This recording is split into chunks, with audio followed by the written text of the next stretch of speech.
oli ku BOCAT TV.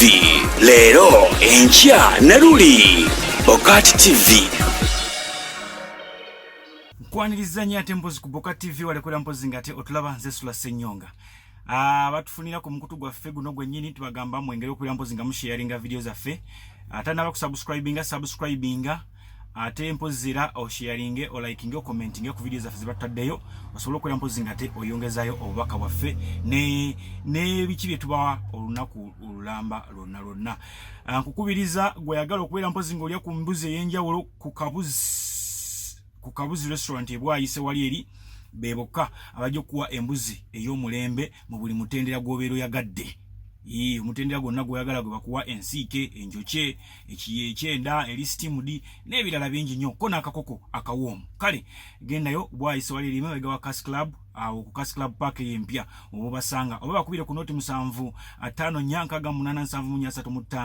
oba noti 7552688265 ojja kubeera mpozi ngate obafuna bulungi nnyo basobola okudelivalingira awoobera oli. Kakati nenkukubiriza okusubscribinga ku album performers eyo channel ya Kitawuluzi.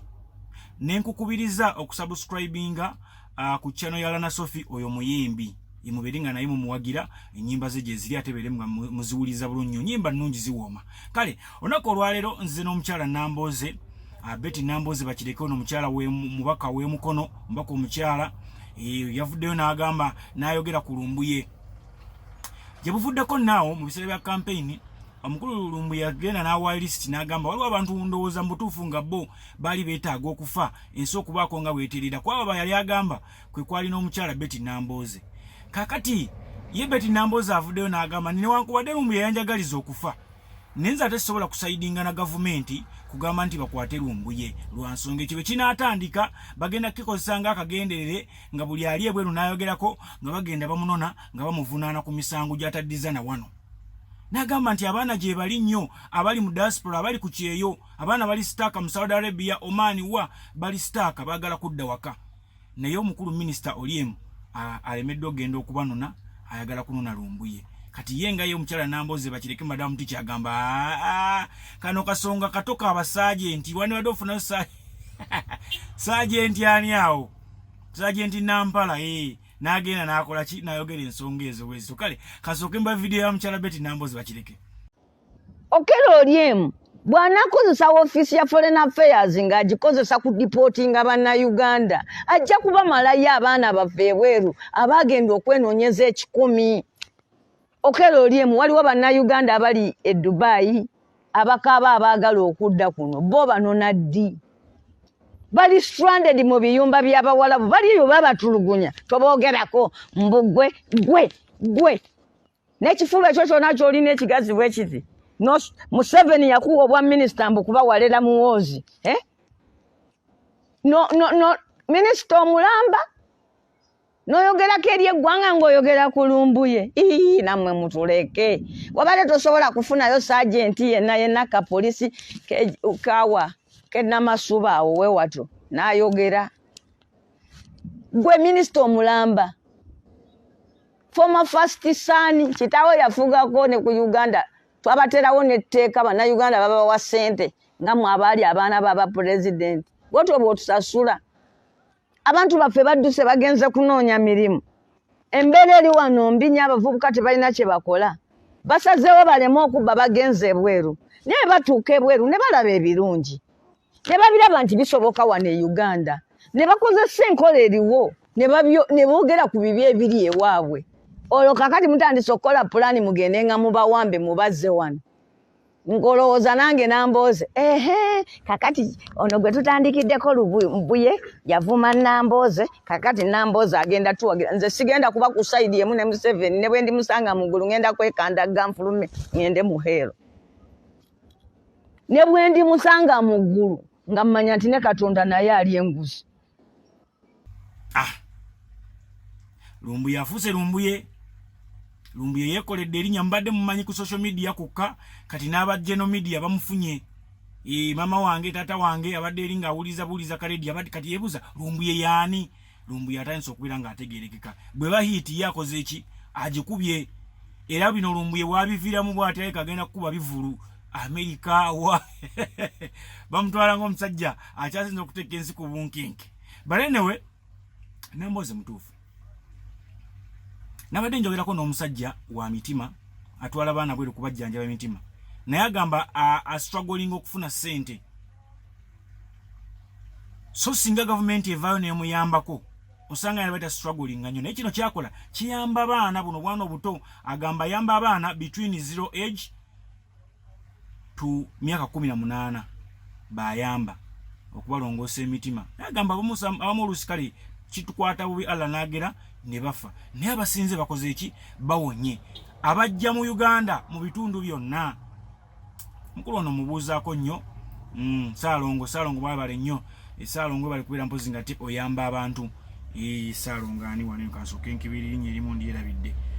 Linnya ndyerabidde omukulu wana. Era bw'obanga gy'oli oyinayo omwana omulwadde w'omutima ojja kubeera mpozi nga ate onkontakitinga nze nkutwaleyo asobole okubeera mpozi nga ate akuyamba osobole okubeera nga yes. Saalongo Ntambi aina initiative ye gyakola eyamba abaana ba mitima. Era yemu ku baatwala abaana ba bebe kulu bali mwalaba mu after show ya Golden Heart. Era omukulu ne yamuyambako n'okutwala abaana bakubeera nga baba operatinga. So kati gwaine ekizibu ng'ekyo osobola okuntuukirira omukulu n'abeera mpozi nga ate akuyamba. So kakati waliwo ensonga eziruma eggwanga ng'ezo nsuubira kakati ba ministers badde baconcentratingako.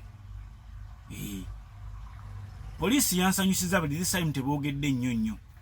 Olaba ne twine naye agamba tetunafuna bifaatagala ku mbuyo n'atufunye tunaabibawa.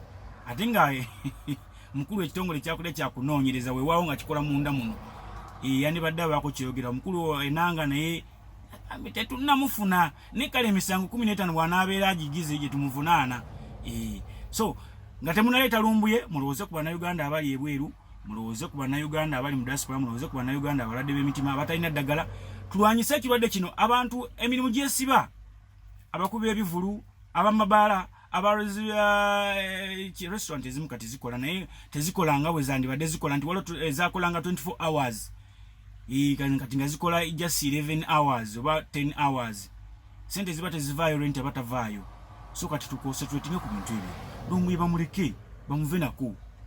Waliwo omusajja omu ansanyusizza naye eddoboozi oba naaliraba abadde ku TV emu n'agamba nti ye yeewuunya nnyo eddoboozi nyeda ndifunye eddoboozi ndifunye. Ate twamaze dde okukizula nga gavumenti erina musango gw'emuvunaana. Terinayo musango gw'eyinza kumuvunaana kubanga Lumbuye ta operating nkona bintu bikola wano. Lumbuye operatingira ku Facebook, wano Facebook bagijjako. In fact twagala kuyambako President Museveni tukwate buli abadde amuwa amawulire ag'obulimba. Lumbuye yeesonyiwa Facebook ya Uganda kasita mwagijjako. Era ye information ye abadde agiweereza nga ba Dubai, abadde agiweereza nga ba mu America. Era neewuunya Museveni ani amugamba ebya Facebook kuba yagijjako. Teriko yagijjako mu Uganda terimu officially. Teriko gwe kweri yagijjako. Kakati ate emisango mugijjawa. Era tulinze zirize bagamba nti dismissed with costs. Tuliye ku ezo. Nawulidde ayagala ogenda obiwoleza mu parliament ajja biwoze kati. Era twagala batuyambeko abo ababadde babeera ku Facebook ab'NRM ngafa. Banupu tetuliiko. Lumbuye mbadde sikyamulaba. Abadde omusubwa. Kati nkizudde kati nti ate ba Museveni bo bamulaba kuba kati bavunaana batago batalaba. Bajjako Facebook number 2 era nga balooya betu asise ne tukatagga. Gavumenti yagamba nti emuggyeko passport n'obutuuze bwawa nate mwagaza ki. Omwana gwozaala okusa omuyita mu kwabya olumbe emitwe. Omukulu oyo agambye Lumbuye ebintu byadayogera ku Facebook abadde abigamba abantu bali eri mu diaspora abadde tabigamba bannayuganda because Facebook wano mu Uganda bagijjako ate nenkiraba nga wamma kituufu. Sijja kusukkawo wano eno. Shirat Love nkwagala nnyo. Imenansi ogamba otya? Amos Mukisa, Habibu Nsereko, Nakandi ogamba otya? Nakadwamina then n'abalala mbabuuzaako mwenna. Shamina naye olakola mpozi nga ate otumbula. Jigenze gitya mbere bulungi mweraba.